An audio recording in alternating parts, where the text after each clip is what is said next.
ओम नमः। आइए, तत्वार सूत्र अष्टम अध्याय अपना चल रहा है। स्वाध्याय सत्र का शुभारंभ करते हैं। मोक्ष मार्गस्य नेतारं भेत्तारं कर्म भूभृतां ज्ञातारं विश्व तत्वानां वंदे तद्गुणलब्धये। सरस्वती नमस्तुभ्यं वरदे कामरूपिणी विद्यारंभं करिष्यामि सिद्धिर्भवतु मे सदा। अनंतानंद सिद्ध परमेष्ठी भगवान की जय। आदि ब्रह्मा आदिनाथ भगवान की जय। आदि गुरु शांतिनाथ भगवान की जय। जिनवाणी माता की जय। गणधर भगवान की जय। समस्त पूर्वाचार्य गुरुदेव की जय। उमा स्वामी आचार्य गुरुदेव की जय। जगत गुरु गणधराचार्य श्री कुंथु सागर जी गुरुदेव की जय। वैज्ञानिक धर्माचार्य श्री कनक नंदी जी गुरुदेव की जय। प्रज्ञा योगी दिगंबर जैनाचार्य श्री गुप्ती नंदी जी गुरुदेव की जय। तत्वार्थ सूत्र ग्रंथ की जय। अष्टम अध्याय अपना चल रहा है। सूत्र क्रमांक 12। नाम कर्म के बाद अब गोत्र कर्म की दो प्रकृतियों के नाम यहाँ पर बता रहे हैं। सूत्र उच्चारण उच्चैर उच्चैर नीचैश्च, दोनों च में डबल मात्रा है और पहले च के बाद र का भी उच्चारण करना है। उच्चैर नीचैश्च, संधि विग्रह उच्चे है प्लस नीचे है प्लस च से और लेना है। उच्च और नीच ये गोत्र कर्म के दो भेद हैं। लब्धार्थ जिसके उदय से लोक पूजित कुलों में जन्म होता है वह उच्च गोत्र है, और जिसके उदय से गर्हित कुलों में जन्म होता है मतलब नीच कुलों में जन्म होता है वह नीच गोत्र है। विशेषार्थ बीरसेन स्वामी ने धौला पुस्तक की 7वीं में निम्न गाथा द्वारा गोत्र कर्म के 6 भेद बताए हैं। उच्च उच्च उच्चतः उच्च नीच निच्चुच्च नीच नीचम च जसोदयेन भावो निच्चुच्च विभज्जितो तस्स। जिस गोत्र कर्म के उदय से जीव उच्चोच्च उच्च उच्च नीच नीचोच्च नीच या नीच नीच भाव को प्राप्त होता है, उसे गोत्र कर्म के क्षय से वह जीव नीच और ऊंच भावों से मुक्त होता है। उच्च उच्च कौन सा है? जिसका जन्म और कर्म क्रिया भी उच्च है वे उच्च उच्च है। जैसे तीर्थंकर, उनका जन्म और कर्म दोनों उच्च है, अतः तीर्थंकर उच्च उच्च है। उच्च जिनका मात्र जन्म उच्च है वे उच्च है, जैसे भोग भूमि के मनुष्य एवं देव। उच्च नीच जिनका जन्म उच्च एवं कर्म नीच है वे उच्च नीच है, जैसे क्षत्रिय कुल में उत्पन्न स्वप्न व्यसनी अंजन चोर, कर्म भूमि म्लेच्छ खंड के क्षत्रिय। मतलब क्षत्रिय कुल में तो जन्म हुआ है किंतु फिर भी नीच कार्य कर रहे हैं क्योंकि म्लेच्छ हैं। इसी प्रकार अंजन चोर ने उच्च कुल में उत्पन्न किया था किंतु सप्त व्यसनी था, तो ये उच्च और नीच। नीच जिनका जन्म नीच है वे नीच है, जैसे कुभोग भूमि के कुमानुष, नारकी, एक इंद्रिय से ले के असंगी पंचेंद्रिय तक के तिर्यंश, इनको नीच गोत्र का ही उदय रहता है।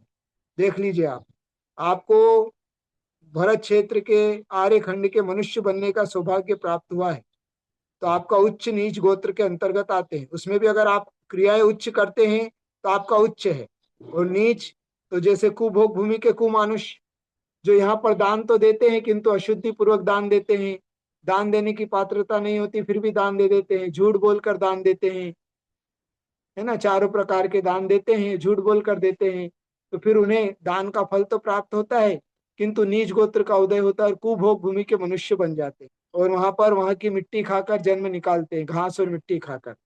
वृक्ष की कोटरों में रहते हैं, उनके शरीर में नीचे का हिस्सा मनुष्य का होता है और ऊपर का चेहरा आदि जानवरों का, बिजली का, दर्पण का, बिलाव का आदि, गधे का, खरगोश का, ऐसे मुख उनके बने होते हैं। लंबे लंबे कान होते हैं, एक आंख होती है, किसी के एक पैर होता है, और इस प्रकार से वह वहां जीवन बिताते हैं।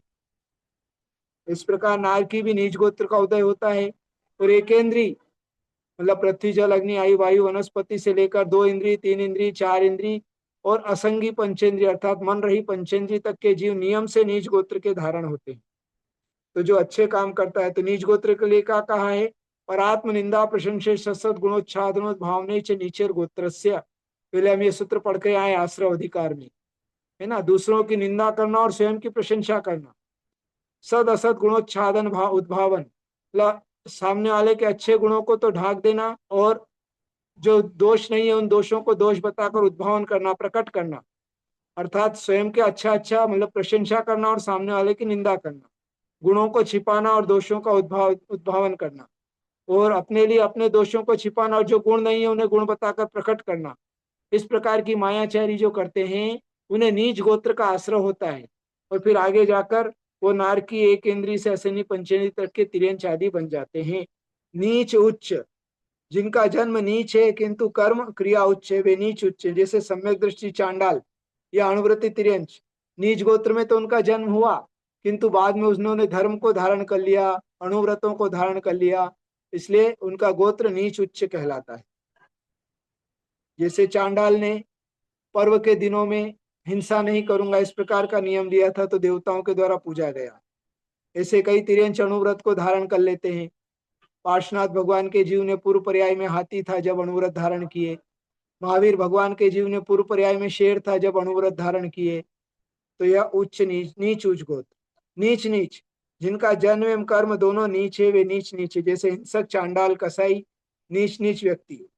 यदि कसाई कर्म छोड़कर अहिंसा को अपनाता है तब वह नीच उच्च की श्रेणी में भी आ सकता है, जैसे चांडाल ने हिंसा छोड़ी थी। जैसे राष्ट्र के संविधान में राष्ट्रपति, प्रधानमंत्री आदि विशेष पदों के लिए भी पात्रताएं किसी न किसी मानक द्वारा तय की जाती है। जैसे भारतीय नागरिक हो, निरपराधी हो, कोड़ी या दिवालिया न हो, वही भारत का प्रथम नागरिक हो सकता है। वैसे ही धार्मिक पदों के लिए भी विशेष नियम है। तीर्थंकर क्षत्रिय कुलों में भी उत्पन्न होते हैं। आचार्य से लेकर साधु तक के पद देश कुल जाति से शुद्ध होना चाहिए। यदि शावकों की देश कुल जाति शुद्ध नहीं है तब उन्हें त्रिलोक पूज्य साधु पद कैसे मिल सकता है। त्रिलोक पूज्य साधु पद तो दूर की बात है, उन्हें आहार दान का लाभ भी दुर्लभ है। अतः अपने जाति कुल की रक्षा अवश्य करना चाहिए। आज जो विजाति विवाह आदि सब कर रहे हैं तो ये सब आचार्यों के वचनों का उल्लंघन है, और वह नीच गोत्र का आश्रय कर रहे हैं। स्वयं नीच कर्म करने से नीच हो जाते, उच्च कुल में जन्म लेने के बाद भी नीचता को प्राप्त कर लेते। मैं पहले भी आपको कहकर आया हूं कि धर्म आत्माश्रित होता है और जाति शरीर आश्रित होती है। माता पिता के द्वारा जो आपको शरीर प्राप्त हुआ है तो वही आपकी जाति है, वो आपका परिवर्तन नहीं हो सकता है। हाँ, धर्म, आप धर्म को, जैसे चांडाल ने जैन धर्म को अपनाया तो उसे जैन कह सकते हैं, किंतु वो जैन जाति का नहीं हुआ, कर्म से जैन है। किंतु जाति से तो जैन जब ही होगा जब जैन माता पिता के द्वारा संतान उत्पन्न हुई है, तो उसकी जाति जैन कहलाती है। इसलिए अपने जाति और कुल की रक्षा करना चाहिए, वरना बड़े पदों को हम धारण नहीं कर पाते हैं। आगे चलकर हमारे लिए मुनि पद, आहारी का पद, ऐसे उच्च पदों की प्राप्ति नहीं होगी। आचार्य ने उच्च गोत्र को शुक्ल ध्यान का हेतु कहा है, क्योंकि नीच गोत्री को शुक्ल ध्यान की सिद्धि नहीं होगी। यदि नीच गोत्री को शुक्ल ध्यान की सिद्धि मान ली जाए तो शूद्र व्यक्ति का भी प्रसंग आएगा, जो कि मूल आचार्यों के मत से, आगम के मत से विरुद्ध है। क्योंकि कुंद आचार्य ने आचार्य भक्ति में कहा है, देश कुल जाई शुद्धा। आचार्य देश कुल एवं जाति से शुद्ध होना चाहिए। इससे भी सिद्ध है कि शूद्र को मुनि दीक्षा नहीं दी जा सकती है। दर्शन मोहिनी के आश्रव में, संघ के अवर्णवाद में ये शूद्र हैं, ऐसा करना दर्शन मोहिनी का आश्रव कहा है। इससे भी सिद्ध होता है कि पूज्यपाद आचार्य शुद्ध दीक्षा के समर्थक नहीं थे। समंत भद्राचार्य ने सम्यक दृष्टि मातंग को निम्न तरह से कहा है, भस्म गुणांगान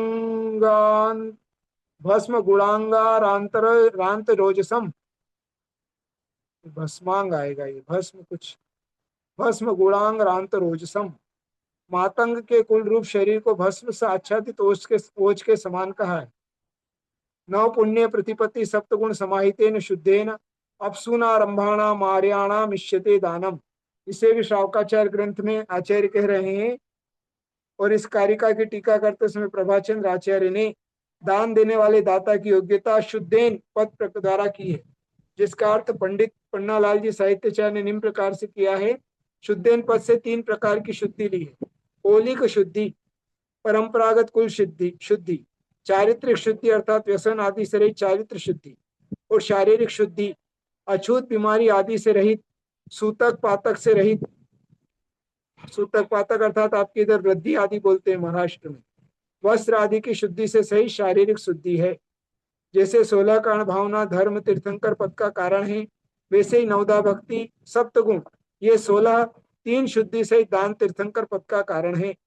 जब तीर्थंकर जैसा पद अगर हम शुद्धि पूर्वक आहार दान आदि करते हैं तो तीर्थंकर जैसा पद प्राप्त हो सकता है। एक और उदाहरण दे रहे हैं, भारत के अंग्रेज अफसर अपनी संतानों को इंग्लैंड में ही पैदा करते थे, जिससे उन बच्चों में अपने देश का संस्कार बना रहे। राजीव गांधी को नेपाल के हिंदू मंदिर में फारसी होने के कारण प्रवेश नहीं करने दिया गया। इस प्रकार सब युक्तियों से सिद्ध है कि उच्च नीच गोत्र का प्रभाव जीवन के उत्थान पतन का कारण भी होता है। गोत्र कर्म को जीविका की जरूर कहा है, किंतु उच्च पुद्गल द्रव्य के संयोग से ही जीव अपने आप को उच्च अनुभव करेगा। जैसे करोड़पति व्यक्ति अपने करोड़ रुपए के पुद्गल द्रव्य के संयोग से ही करोड़पति होने का अनुभव करेगा, किंतु मुनीम करोड़पति होने का अनुभव नहीं करेगा। मतलब जिसके पास बैंक में करोड़ रुपया है वही अपने आप को करोड़पति महसूस करेगा, जबकि उसका जो मुनीम है, मैनेजर है या अकाउंटेंट है, वो कितनी एंट्री कर रहा हो, बैंक का बैलेंस चेक कर रहा हो, तो भी वह करोड़पति नहीं है। जिसके पास करोड़ रुपया है, जो मालिक है, वही करोड़पति है। उच्च जाति के घोड़ों की 3 पीढ़ियां देखी जाती है। शुद्ध रत्न, खान से निकला रत्न ही शुद्धता के कारण बहुमूल्य है। वैसे ही उच्च गोत्र के कारण ही परिवार की पुनः पूजा प्रतिष्ठा कीर्ति हो पाती है। अतः लोक पूजित, लोक गर्हित जन्म को ही उच्च नीच गोत्र कहा है। पूज्यपाद आचार्य ने बोधि दुर्लभ भावना में कहा है कि एक बार मनुष्य पर्याय मिलकर छूट जावे और पुनः उसे प्राप्त करना ऐसे ही दुर्लभ है जैसे सूखे वृक्ष का जलकर राख हो जाना और पुनः उन्हीं परमाणुओं का मिलकर पुनः उसी वृक्ष रूप हो जाना। कदाचित वे परमाणु भी वृक्ष रूप हो जावे, वैसे ही पुनः मनुष्य पर्याय मिल जावे, किंतु उत्तम देश, कुल, इंद्रिय संपन्नता, निरोगता मिलना कठिन है ना। इसको भी हमको समझना चाहिए। इसलिए मनुष्य पर्याय उच्च कुल मिला है तो अवश्य अपने कुल की रक्षा करना चाहिए। नीच गोत्री नहीं बनना चाहिए, विजाति विवाह में नहीं करना चाहिए। यूं भी देखा जाए तो लोक में भी मान्यता है कि समान जाति के घोड़ों का समागम कराने पर घोड़ा घोड़ी का अच्छे अच्छे नस्ल का घोड़ा पैदा होता है, और हल्की जाति के घोड़ा घोड़ी का समागम कराने पर वह बिगड़ जाता है, और गधे और घोड़े का समागम होने पर गधे तो खच्चर पैदा होता है, उसकी शक्तिहीन हो जाती है। तो इसी प्रकार जाति की बहुत विशेषता यहाँ पर है, उच्च गोत्र और नीच गोत्र के अंतर्गत। इसको हमको समझना चाहिए। तो उच्च कुल का मिलना बोधि दुर्लभ भावना से समझा जा सकता है। अतः जो लोग जाति कुल गोत्र का उपवास करते हैं अथवा मत करते हैं, उन्हें कभी समीचीन धर्म की प्राप्ति नहीं हो सकती।